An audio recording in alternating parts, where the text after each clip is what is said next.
I will not stooge anything off. I do like it. Don't get me wrong. But I do feel like there's one player in particular who we have listened to most of our lives, on maybe a certain radio color analyst who was maybe an MVP of an NBA Finals, who to me didn't get his just due in this, but I want to wait until you've seen more of it, and then maybe we can peel through it a little bit.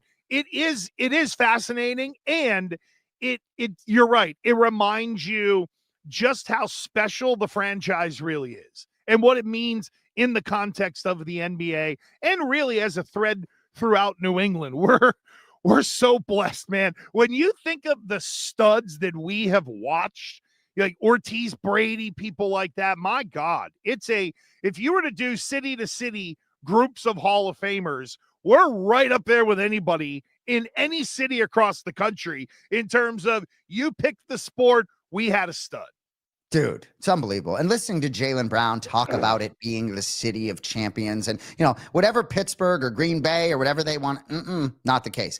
So, all right, I want to shift back to the Western Conference real quick. So the Warriors go up 3-1 and almost lose that series, but they don't. They certainly look like the veterans there. And so I just want to talk a little bit about this series. We have the 7 seed versus the 6 seed, T-Wolves versus Warriors. That's hilarious that they are the 6 and 7 seed. Wolves played in the conference championship last year. Anthony Edwards, certainly I don't need to say any more about him. Curious where you're leaning in this series. Minnesota minus 170, Golden State plus 140. There were moments where I felt as though Golden State, gosh, I almost actually thought about the end of Steph Curry or what, he had 0 points for most of that first half last night, but was making everyone better. I think when he passed the ball, his teammates were 5 for 5. So I don't know, man. I still think Golden State kind of live at plus 140. Your thoughts? Yeah, you can never count out Golden State because they have dogs. I mean, you hate to say it, and I it's being overused. Everybody's like, I got a dog in him. Get the hell out of here. Hey, the Chihuahua, for God's sakes, for some people.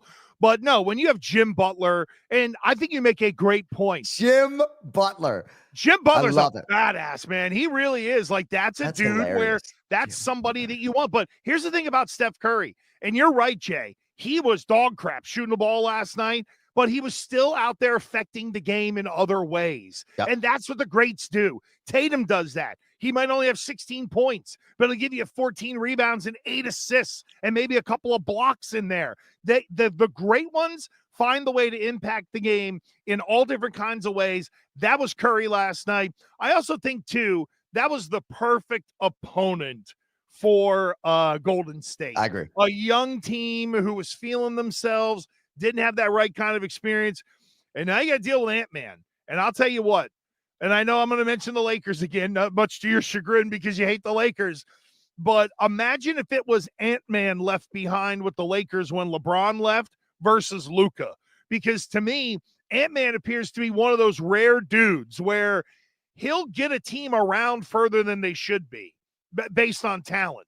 But if that guy ever gets a real stud beside him, look out.